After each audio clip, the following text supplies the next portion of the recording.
7:15, almost 7:16 on a Thursday. Doc Osgood's here, and we're out to help some more people today. You betcha. So are we going to get any really bad stormy weather here? I don't see it on the radar yet, but I would wait till like 3 or 4 this afternoon once we get, the heating, There's showers starting to develop in central Texas and northeast Texas and southeast Oklahoma. But it's definitely supposed to rain later then, huh? Yeah. And then next week I was watching Ron Hurst on Channel 3 last night, and he says, enjoy Friday and Saturday because starting Sunday, it's like 60 to 70% chance on Sunday, Monday, Tuesday, Wednesday, Thursday. I thought, Thursday I'm going to Nashville. We're definitely getting the rain. Yeah, so I hope that the rain that moves here will kind of go up into Kentucky instead of Tennessee, but a lot of times they get our weather 2 or 3 days after we get it. So yeah, right. Maybe in there, maybe in Tennessee during rain, but sure, that's how it is. No big deal. Well, I thought we'd cover something maybe a little differently than what we've done in the past. I like sometimes just to go to my website so you can see what's on the website and how it's used. There's a section on there, and there's a section called adjustments and what adjustments do, and what is an adjustment, and what it's all about. But underneath that section, there is just a few questions called frequently asked questions. Mm-hmm. And they're really good questions, and I do actually hear a lot of these really in my office, yeah. Let's put to rest the fact about chiropractic adjustment being safe. Right. Yes, it is safe. Of course. Otherwise there wouldn't be... You wouldn't have a license stuck to the wall. There wouldn't be, several 100,000 chiropractors out here doing it. So, very safe, and, we do thorough exams on our patients. We take x-rays.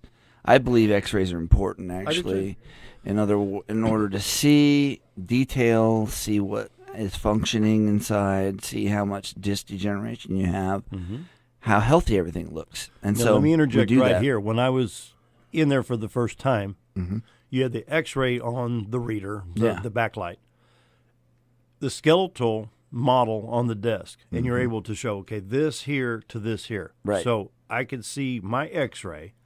You could compare it to the model. Right. And you explained it so well. Oh, yeah, I see what you're doing. And we try to make it to where you can understand, this is the problem, this is where it's generated from, and why it's there, and so that you can understand what it's going to take to fix it. A lot of times it's not an overnight fix. A lot of times we have to, based on what kind of degeneration you have, we have to work on it a few times in order for it to resolve, And that's very common. One of the myths that we hear is, when you go see a chiropractor, you just have to keep going. You can't ever stop, And, there's some truth to that, but it's not like we're gonna tie your hands and make you come in and force you to come back to the chiropractor. It's more you continue chiropractic care to keep healthy. It's maintenance. Yeah. It's maintenance. If you mopped your floor on Saturday and come Wednesday you walked in the mud and walked in on that clean floor, are you going to not ever mop the floor again? Right. Okay. You've got to do things to keep it in good shape. You got to do things to keep it in good shape, whether it's your automobile, your body, or whatever it may be. Right. I had a front end alignment accomplished on my vehicle 18 months ago. Guess what? It's time to check it again. Right. Same thing. We're out here cleaning flower beds. We're getting our flower beds ready, gardens ready. You got a rototiller, got a shovel, got a rake. You're on the tractor, push lawnmower, chainsaws, whatever. Twisting, bending, stooping, whatever, falling down. Guess what? You have to keep it maintained. And it's that's why a lot of my practice members, when they come in with pain, they'll continue after the pain is gone with the maintenance, and they'll keep it about every few weeks. They just come in and keep it adjusted. But now, will adjustments make the spine too loose? No. That's another one of those frequently asked questions, and that's spinal joints that are locked up, the ones that don't move, are the ones that get adjusted. Now, say that again. How was that? The spinal joints that are locked up and are not moving are the only ones that will adjust. Really? Obviously, ones that are moving already are floating. They're moving what they're supposed to do. So those you're not going to get adjusted, too much when it comes to that. you will come in fairly frequently in the beginning a lot of times so that we can get those vertebrae that are locked up and not moving to finally loosen up. And see, what keeps them locked up a lot of times is the muscles around that joint start to spasm and hold that joint in a locked position. So they hold it basically in the wrong position. In the wrong position. And so you have to adjust it in order to let the nerve and muscle function like it should and relax. And then those joints start to move like they should. That makes a lot of sense. Yeah. Yeah. So, yeah. Let me give you another example. Yeah. I was at my brother's house Sunday for Easter dinner, and he says, "Hey, I've got this old phonograph that's not tracking right. Can you take it and fix it?" I did. The tone arm put on the phonograph record would scrape, and what it is the front of the tone arm was scraping the record. What it was doing is the back spring to keep the needle pressure on the record had weakened, so I readjusted the spring. Now you can actually see the cartridge flow on the record. That's what you're saying about the spine. It was locked in one position, causing a noise that shouldn't have been there. Right. But once I realigned it and readjusted, it floats. It floats. And that's the same with the joints. The joints actually are supposed to float with a bit of fluid between them and move freely. And sometimes, due to injury usually, or something that happens to the spine, you will get those joints to lock in a position where they should not be, and they don't move by themselves. And so that's really, what it takes to get those moving again is the adjusting. How many times does it take? Well, it depends on the severity, wouldn't it? It just depends on what we see when we take the x-rays. That's the number one reason for taking the x-rays is how long is it going to take? And I usually base that on what we see as far as spinal decay goes, disc degeneration.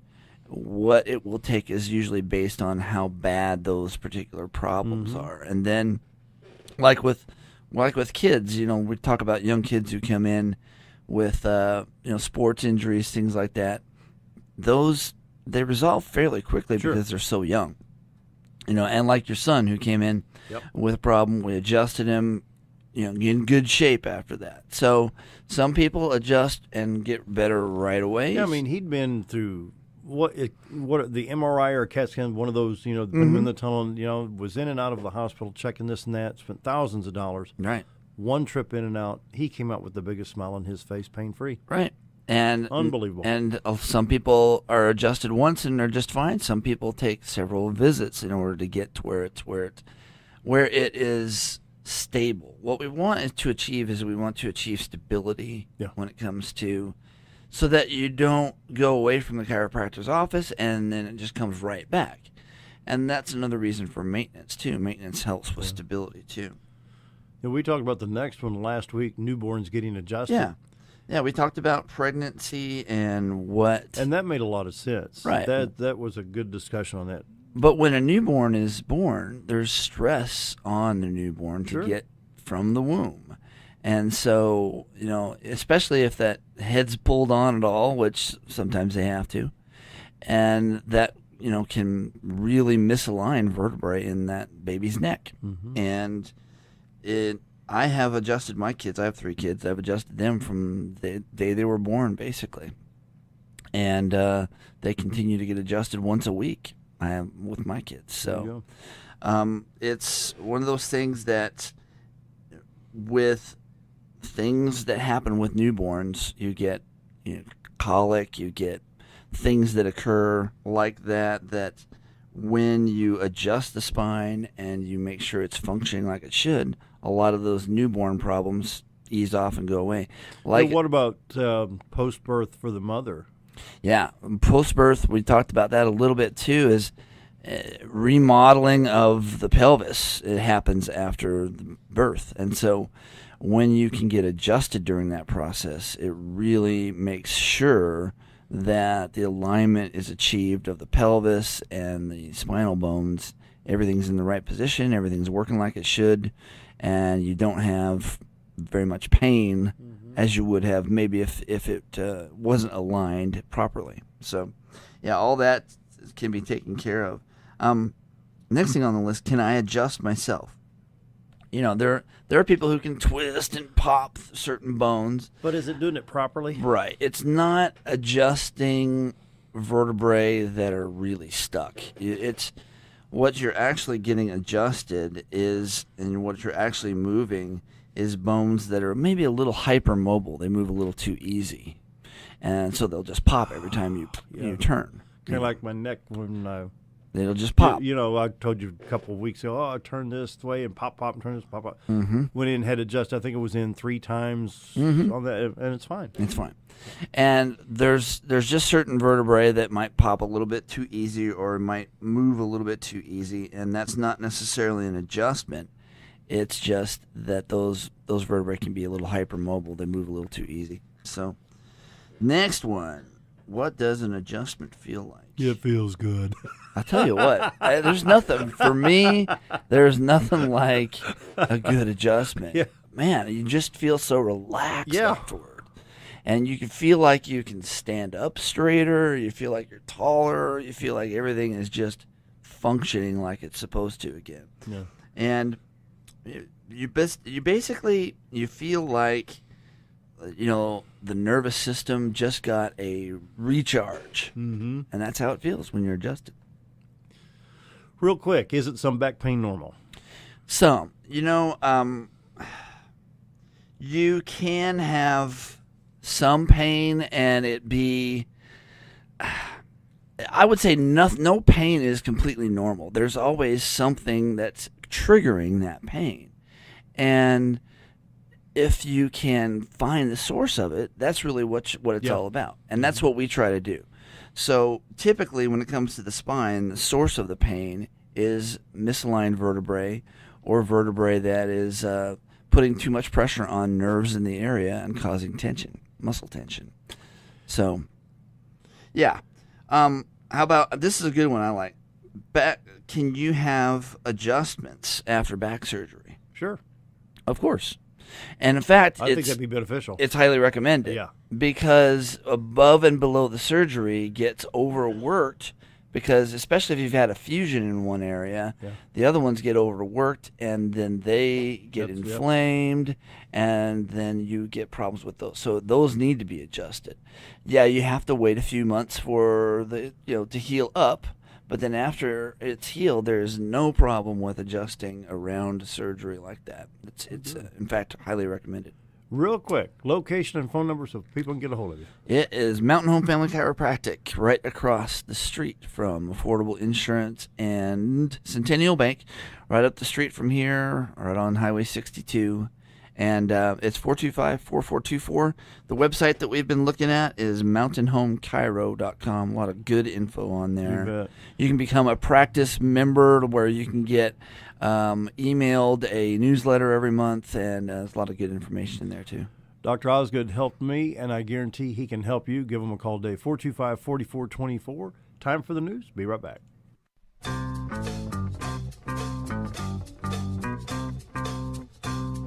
7:37.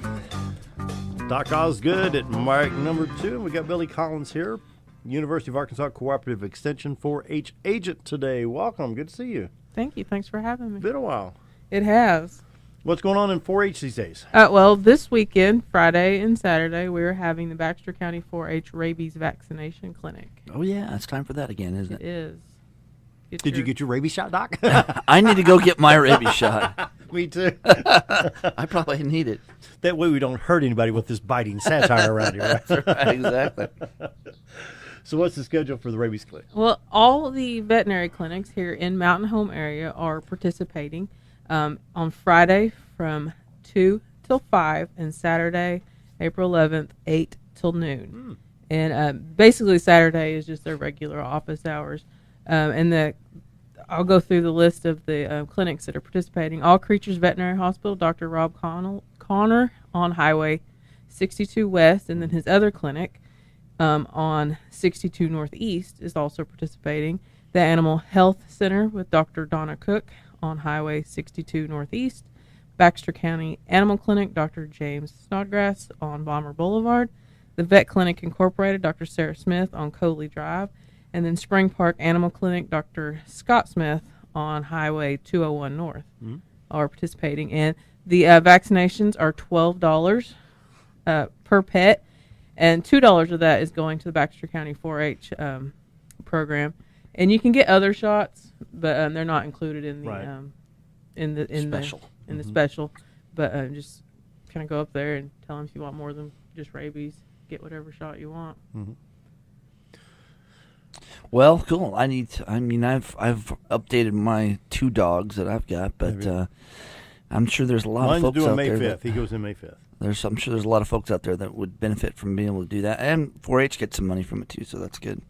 It's actually a state law that your Sure. pets need to be vaccinated. You bet. So tell us a little bit, it's been a while since 4-H has been here. What does 4-H do for the county? What's the basic principle? Basic principle is kind of giving a kid a non-traditional education. They have 4-H clubs that they go to. Most clubs meet once a month. We got like a horse club that meets once a week during the summer, and they ride and stuff. They'll have like a business meeting the first Monday of the month, and then the other Mondays they ride their horses and do some training and get ready for horse shows that we have throughout the year. Next week we have coming up is our annual 4-H awards banquet for all the kids that have done record books, turn those in, and other various activities and awards. So looking forward to that. I'm not a very good decorator though, so it's been So 4-H mainly deals with all agricultural type things too, or? Well, in the beginning, it was first established. It's been a little over 100 years. Their first clubs were corn and cotton clubs, and then they had some sewing clubs and stuff like that. But it has branched out quite a bit. Like we have a new writing club starting. Really? Yes. I have a friend, or I have a leader. His name is Jared. He's an aspiring writer and wants to teach kids writing. And so he's contacted me, and we're starting a writing club. I have no idea anything about writing. He's the expert in it. But now, is this the essay for scholarship? I think he has talked to you guys, and he's going to come in and set with you also. But yes, there is a scholarship involved. Let me see if I can pull that up real quick. We're writing an essay, huh? Let me pull that up. Well, it's a novelist club, actually. It's a novelist club, and it was a lengthy PSA, but it was it's staged over a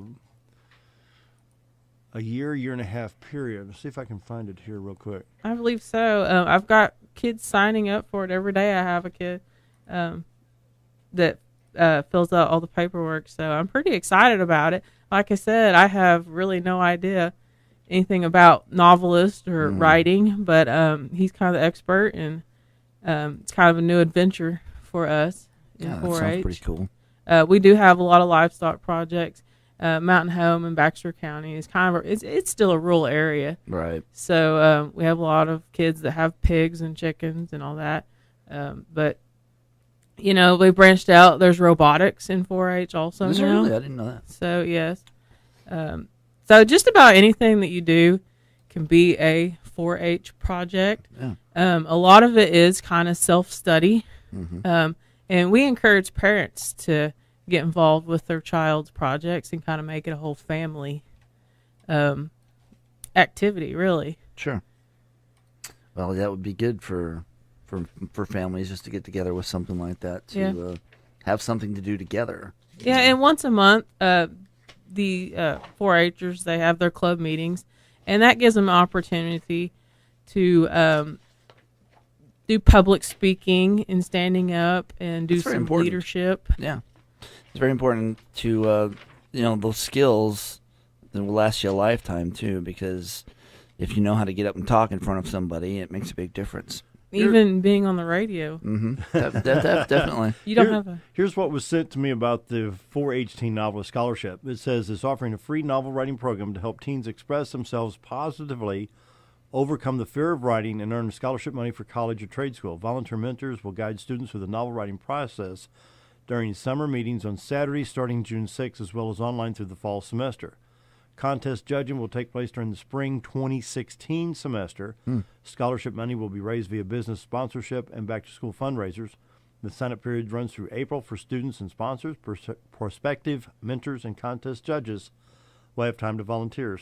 We'll have time to volunteer. Details can be found at teennovelist.com. So is there any, like, write about anything you want? Or Well, I think that would be, they've got the mentors. Mm-hmm. And I would think that you could write, but it'd have to be kind of a continuing theme from what I'm understanding. Is that correct? From what I understand when I've talked to Jared, yes. Mm-hmm. But like I said, he's kind of the expert in it. I think he has actually written a youth for kids, and I'm not sure he's ever gotten it published or not. But he's kind of working on it. He just wants to basically give back to the kids and help develop more writers. Well, I remember in elementary school, of course, I attended in southern Illinois, farm country up there, and writing was a basic part of the school program. I mean, the teacher would say, I want you to write a 3-page story about anything. Yeah. And that opened up the imagination, whether it was riding our bicycle or playing baseball or taking a vacation, swimming, whatever. We had to tell a story about that. And sometimes they'd say, we want you to make up a serious story. Yeah. In other words, like write something that we could, in fact, in 5th and 6th grade, they made us write radio shows, not like what we're doing here, but soap operas used to be on radio. Yeah, right. And you'd have your sound effects and stuff, and we'd have to write the script and insert this, and they'd bring in a little tape deck, and we'd record and play back. Sure. I like what he says here, to overcome the fear of writing, because that is a real thing. I remember when I was a kid, you're staring at a blank paper going, what do I put on there? I don't have any idea what to put down, And when the teacher said you had to fill up the page, I'd write like 4 inches. Yeah. Yeah. And it really was for me. For me, I could not, I just couldn't overcome that fear of, what do I put down there? And you don't want to put the wrong thing down, And you don't want to sound stupid. Yeah, exactly. Somebody may laugh. Right. Exactly. So I think that's a pretty cool thing that they're doing. Do you think it's a lost art, writing, because of everything with computer and iPads? That's what I would and iPhones? think, yeah. Yeah, I've noticed that as far as just sitting down and writing stuff, I just go to the computer. Yeah. But I'm sure they will. He has gotten a facility that has computer access and stuff. Mm-hmm. So, but yeah, and just the fear of, I guess, the unknown. Mm-hmm. You don't really know how someone. Well, I think kids are afraid of being laughed at. Right. Think about it. Well, if I write something stupid, so especially when you get into preteen, where if she hears what I wrote, then she's going to think I'm stupid and won't go, I really do think, though, that you're right, though, when it comes to being a lost art, because you look at especially language, you look at the language that we have now with texting. It's a completely different language. Yeah. Are you okay is the letter R, the letter U, okay. Yeah. Question, And I really think grammar is a lost art. Oh, yeah. There's no real usage. You look at LOL as laugh out loud. Right. No, wait a minute. When I first said, what on earth? Yeah, there's no real usage of that anymore, it seems like. So. And what about writing a letter? Mm-hmm. When's the last time you actually sat down and wrote a letter and put it in an envelope and mailed it to somebody? Yeah, that is true. Yeah, that's true. So I think this would be beneficial. Very. So now does 4-H help kids in other areas to overcome? Well, I don't think I can do that. I'll never forget I was helping coach a baseball team years ago, and kids said, oh, we can't play them. Why not? Yeah. Oh, there's so much. Wait, don't you go to school with these guys? Well, yeah. Right. Where's the fit? I mean, you've known these guys since you've been in kindergarten. Now you're in 4th, 5th, 6th grade, something like this. Mm-hmm. Overcoming the fear. Yeah, we encourage public speaking. Do you? Yeah, we try to. We don't force the kids to do it, like at their club meetings and stuff. But they encourage the adult leaders, encourage them to stand up. Even if you start with a pet rock and just doing a demonstration or talking about your pet rock, or just to stand up and, get used to being in front of people. Mm-hmm. I know I was in 4-H, but I was pretty timid, and I didn't do a lot of the public speaking. So when I got to just college, getting up and doing a speech was a little traumatizing for me at first, but now obviously I've gotten a little better, and since I've been working, gotten a little better. But Yes, and we encourage community service also. We've got a lot of kids that'll go out and do stuff. They do fundraising and food drives for the food bank. One club goes and picks up trash on Bull Shoals a lot every year. Mm-hmm. So just try to get the kids out and let them see what's in the community, kind of get them out of their own little world and see, what's going on around them. We encourage citizenship also. What about assisting? The city had put in this garden area on 201 North. Wouldn't it be nice if they could assist folks in gardening issues? We do have kids that do gardening as projects. In fact, I think one of the clubs had a plot section, a section one year, and they did kind of like a little pizza garden for the club. That'd be fun. Let me take this quick break real quick. Yeah. I've got the clock fighting me over here. We got to get the handy break in real quick. Be right back. 7:53. Turn the right mics on here. Back with Billie Collins, 4-H. And Doc, you had a question. Yeah, I was just going to ask her, there's how many groups of 4-H are there around here? We have about 8 different clubs. That's community clubs, and I have an in-school club that I go with 4th grade, and we do science experiments once a month. Cool. That'd be fun. Yeah. So, the other day I just did one about electricity. Oh, wow. And so the kids enjoyed it. And I try to keep up with their pacings every month and kind of do something. We have about 25, 26 kids in that club, and it's kind of a reward for the kids that Miss Penrose thought would benefit from it. Yeah, and sure. We do something fun every month. I always enjoyed the electric experiments and the weather. Oh, yeah. Those were fun. So how do you join a club? Really, it doesn't cost anything to join a club. And what I suggest is if you, you can call my office, 425-2335, and I will give you a list of the clubs. You look through them. See which one would fit you and your child the best. Because we encourage parents to also go to the club meetings, not just to drop their kids off. Mm-hmm. Because, if the parents don't know what their kids are doing, and then child kind of gets to a point where maybe they need some help, and the parent doesn't know what they're doing. So, sure. But anyway, a lot of family involvement is what we really encourage. Good. But and I give them a list, and most clubs meet once a month, like I said, and I have all the leaders' phone numbers, and they can call the leader and kind of get to know them and make sure they know exactly what time and day of the month that the club meets. They always meet usually at the same time, but in case something happens. Cool. I see the sun peeking out there. It looks good. Nice. Real quick, I'm down to about 40 seconds here. There's an all-you-can-eat pancake breakfast hosted by the VFW Ozark Post 3246, Ladies Auxiliary at 7th and Gray Street this Sunday from 7:30 to 12:30. Come enjoy pancake, sausage, bacon, ham, eggs, cooked to order, coffee, hot tea, orange juice, $6 per person.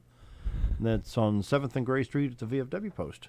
There you go. And, Doc, real quick, location and phone number again? 425-4424. If you get on my website and you see something that applies to you, give me a call or, send me an email if you're not quite sure I can help you or not. Sure. I love getting emails from people just asking me questions, so we answer them all the time. Sounds good. And Billie Collins, 4-H, somebody wants to get in touch with you one more time.